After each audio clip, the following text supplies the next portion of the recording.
nama dan jabatan di fakultas. Mahya Astuti Dewi, Dekan FISIP UPM Veteran Yogyakarta. Hasto Joko Nur Utomo, biasa dipanggil dengan nama Pak Hasto. Di FISIP saya diamanai sebagai Wakil Dekan Bidang Akademik. Siti Fatona sering dipanggil Bu Ona. Jabatan saya, alhamdulillah, saya diamanahi untuk membantu Dekan sebagai pembantu Dekan 2, yaitu tentang bidang keuangan dan umum. Asep Saifuddin, saya sebagai Wakil Dekan Bidang Kemahasiswaan dan Kerjasama. Dekan itu kalau dulu kalian di SMA semacam kepala sekolah gitu ya, tapi lingkupnya fakultas ya, bukan universitas. Jadi intinya tentu punya tanggung jawab ya untuk memastikan bahwa seluruh proses pembelajaran, penelitian, pengabdian itu semuanya berjalan dengan baik di fakultas. Bidang akademik itu boleh dikatakan sebagai jantung sebuah kampus ya. Nah, di dalamnya itu kita banyak berkaitan dengan proses akademik ya. Ringkasnya dimulai dari input mahasiswa, proses perkuliahan, proses evaluasi, dan semua pernik-pernik yang ada di dalamnya. Macam-macam ya, bagi-bagi duit dan belanja-belanja. Tapi ya tentu saja itu harus ada real sesuai dengan rencana anggaran yang nanti harus dipertanggungjawabkan. Nah itu yang memang agak rumitnya di situ. Pertanggungjawaban itu tidak mudah dan itu adalah sebuah amanah.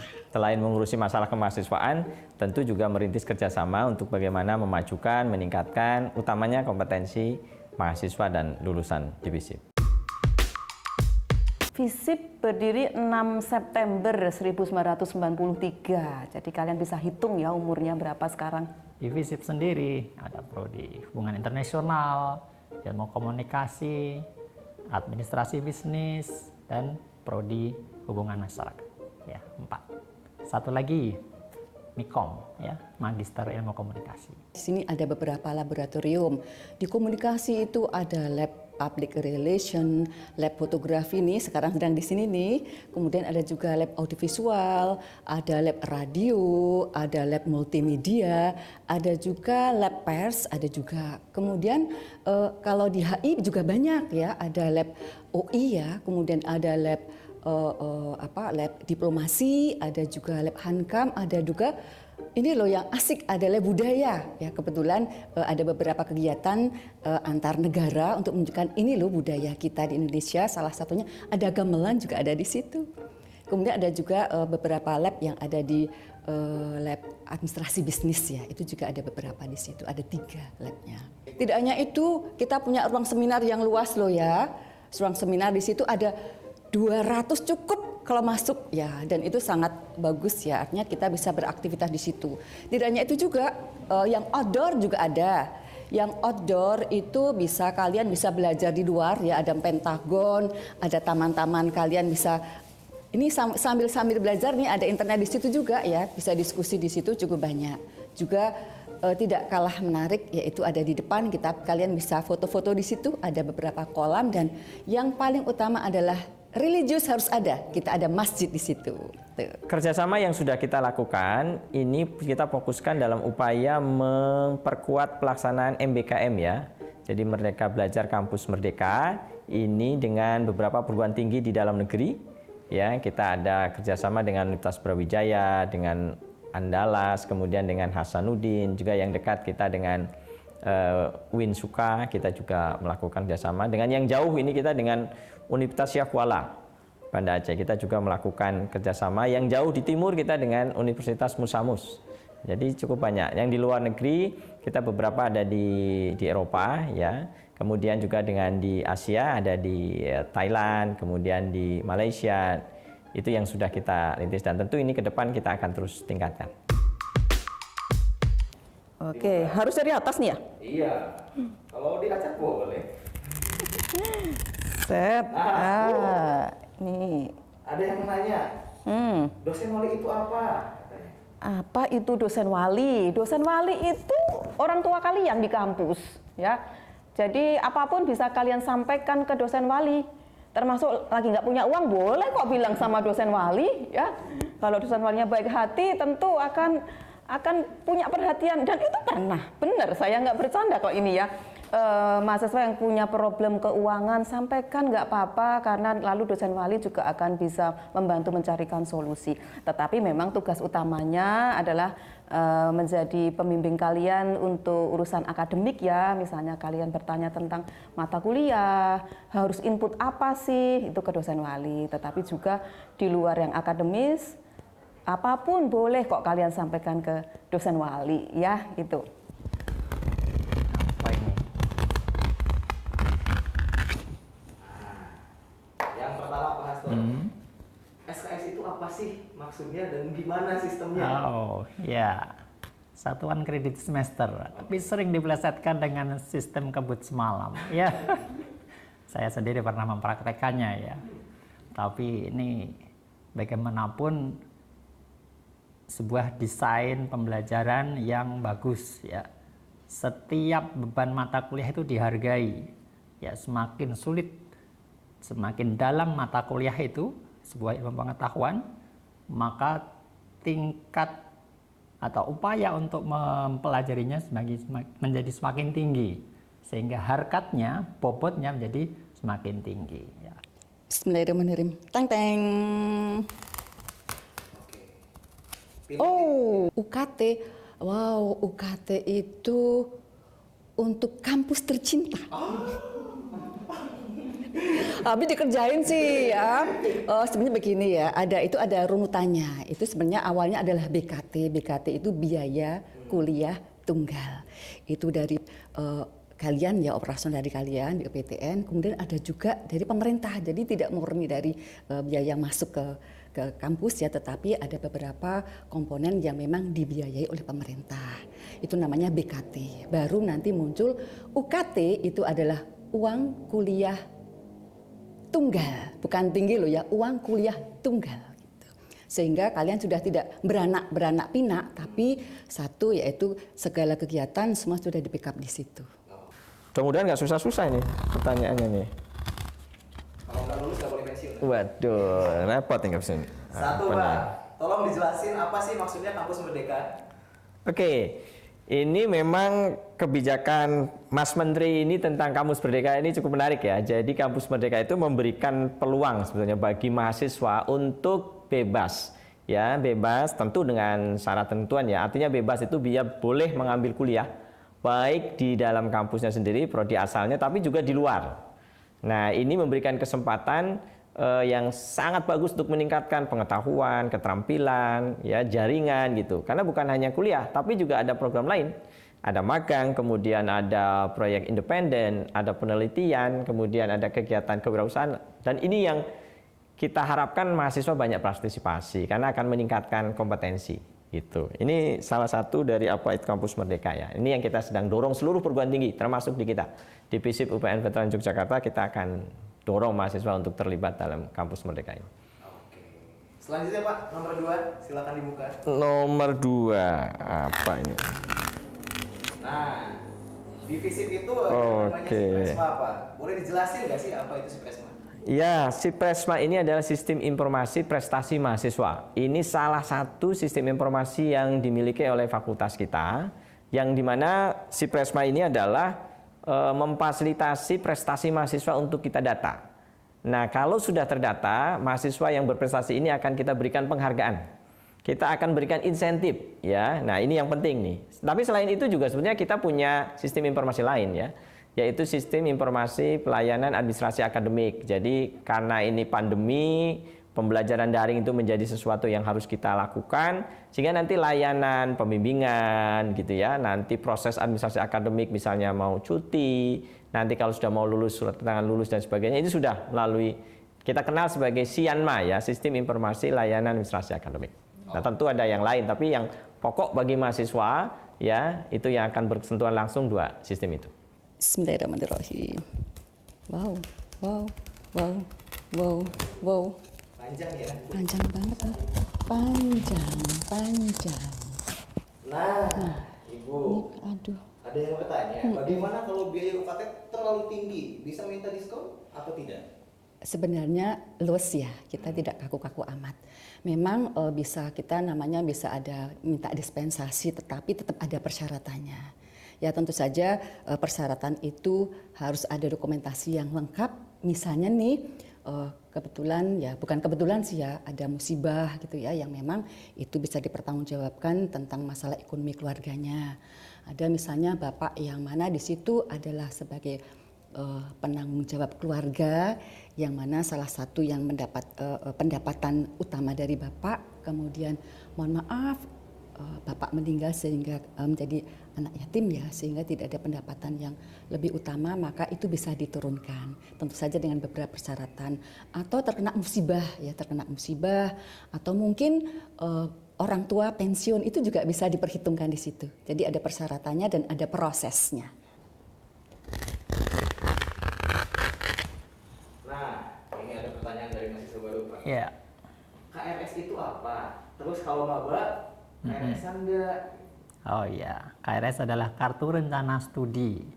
Ya, dipersiapkan ketika memasuki awal semester. Ya, di masa pandemi ini mahasiswa mengawali studinya dengan memperoleh bimbingan dari dosen wali dan ada buku panduannya.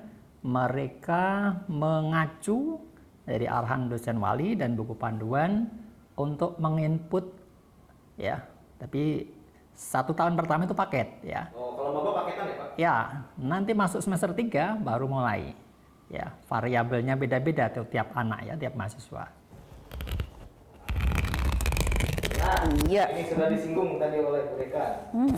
Terus IP sama IPK itu apa Bu bedanya? IP dan IPK, IPS ya dan IPK ya. Jadi indeks prestasi semester dan indeks prestasi kumulatif.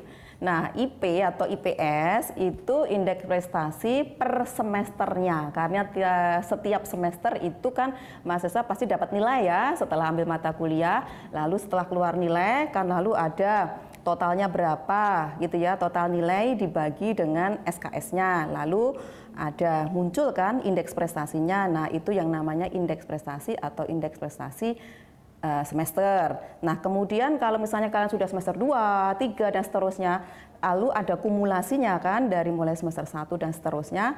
Nah, kumulasinya itu yang disebut indeks prestasi kumulatif ya, gitu. Oke. Lanjut, Bu. Lanjut. Ibu, Iya. apa itu cum laude? Oh, cum laude. Ini impian setiap mahasiswa ya. Pengen lulus cum laude. Cum laude itu lebih dari sangat memuaskan, artinya istimewa.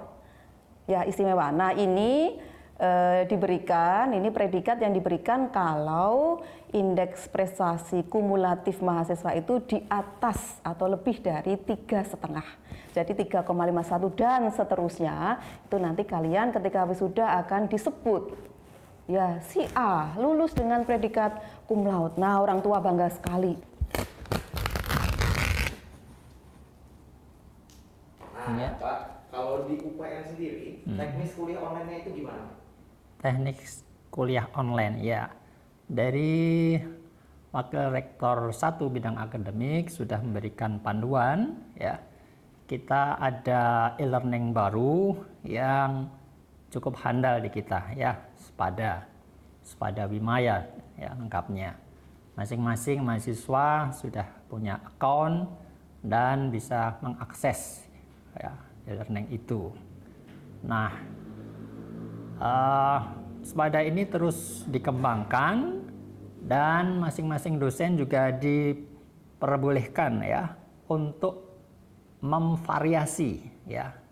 Selain Sepada dikuatkan pula dengan aplikasi-aplikasi yang lain, Zoom meeting atau Google Meeting ya ketika dalam menyampaikan materi-materi perkuliahannya ya. Jadi record assignment, kemudian evaluasi, semuanya terarsip dengan rapi di Sepada. Terakhir, apa ini? Nah, ini yang paling banyak ditanyain. Oh, paling banyak ditanyain ya. FISIP ini ada beasiswa nggak sih? Terus kalau ada pengajuannya gimana supaya dapat beasiswa? Oh ya, jadi kita pasti punya ya beasiswa yang ditawarkan di BISIP ini. Selain beasiswa dari Kementerian Pendidikan dan Kebudayaan Ristek, kita juga ada beasiswa yang memang dari UPN sendiri gitu ya. Tapi juga kita berusaha untuk beasiswa dari mitra kita. Caranya gampang saja. Jadi Anda harus update informasi ya, bisa di web fakultas, web universitas, di situ ada syarat dan ketentuannya. Dan juga kita malah beberapa tahun ini ada beasiswa dari BI, ya Bank Indonesia. Jadi cukup gampang. Yang penting Anda punya prestasi akademik dan juga punya kegiatan yang cukup banyak ya, berorganisasi. Nah itu menjadi salah satu pertimbangan kita akan loloskan untuk dapatkan beasiswa.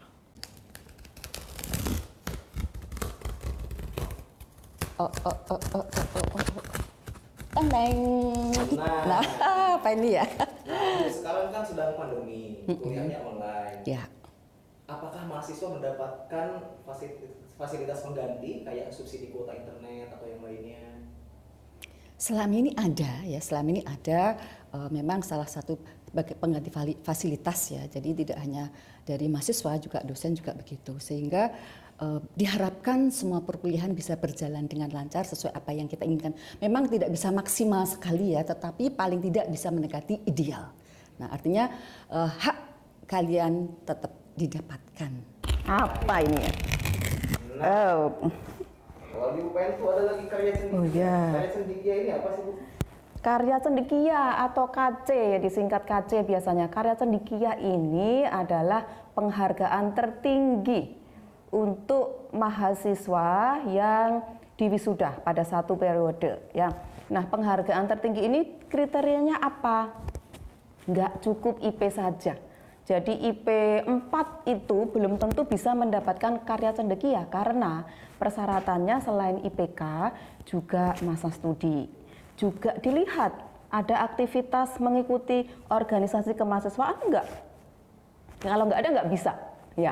Juga ada prestasi enggak? Nasional, internasional gitu, ikut lomba tertentu, ada prestasi di situ. Nah, itu ada kriteria semacam itu. Jadi artinya nggak cuma mahasiswa yang pandai aja di sini, tetapi pandai plus banyak aktivitas dan plus banyak prestasi. Itu yang layak dapat karya cendekia.